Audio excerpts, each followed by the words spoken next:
Okay, welcome back. I am Chef Rodney with Table 301, and we are here in the Sobeys Loft with Mill Village Farm, and we are talking about making good dinner at home and having the time to do it by improving our knife skills so we can work faster and get that dinner on the table. So I was just sharpening my knife, or really honing my knife a little bit, because we are going to now talk about herbs. So we've got some beautiful basil and some beautiful mint from the farm, and we'll be able to cut those up. So if we're harvesting the basil, or if you just get your basil from the oh, we got a little dirt still on there, so let me just deal with that quick. So we will just take that right off, and we will want to just move that back out of our way. Okay. And always when we do something like that, we would need to clean our cutting board right off. Okay. All right, so now we've got these stems and these beautiful leaves, and we're going to gently pull the leaves off.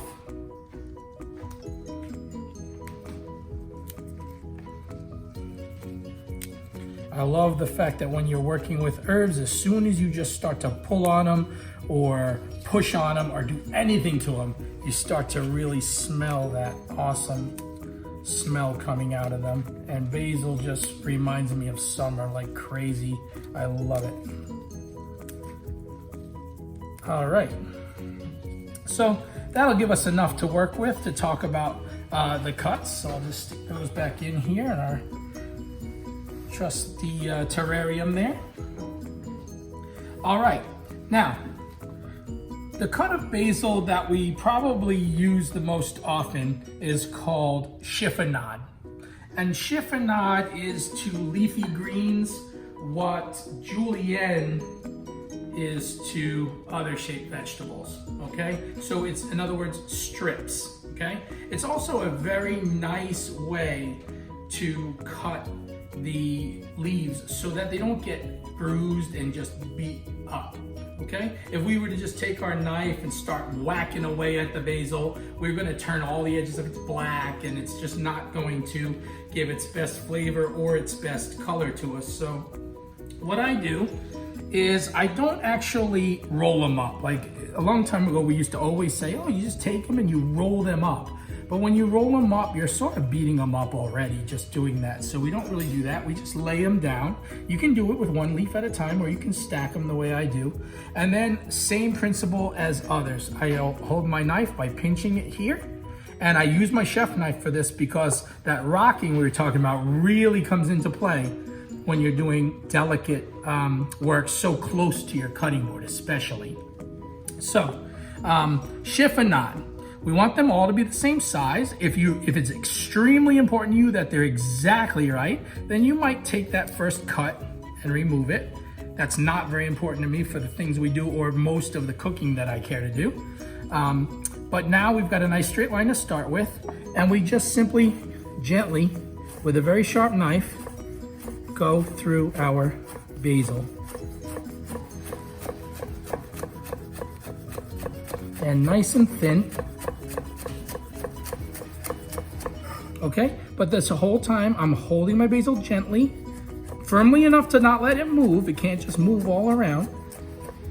And then these ends, again, I don't mind if it's slightly not perfect chiffonades. But this shape right here is called chiffonade. Whenever possible, I don't like to cut basil any more than that, okay? So for me, that's how it goes in. Honestly, just as often, I might just run my knife through it a couple of times and not go through all that. But this makes a wonderful, pretty garnish to things. I believe in garnishing dishes with things that will actually get eaten as part of the dish, not the old rosemary tree and things like that. So when you do it like this, it just has beautiful presentation value, and you've got a lot of surface area where all that aroma can really come out. So when I put this just on top of a bowl of something sort of steamy, or I just put it on top of a salad, right away that aroma comes right to the top. So that's why I like to cut it like that. Other times, if I'm just gonna put it into, for example, a tomato sauce or something, I may really just gently cut it right through and then take it and put it right in just like that. So it doesn't always have to be so fine. This is also, basil is such a delicate leaf. You can just put the small leaves right into your salad. If you eat them, it won't bother you at all. Mint, same thing. So the mint, we'll just move these kind of out of the way here for a second. But mint is basically the same deal. And mint, sometimes I really want my mint even thinner. So a lot of times you remember the old days when we used to just put one of these right on a dessert and say, wow, that is such a pretty dessert. We really kind of don't do that anymore.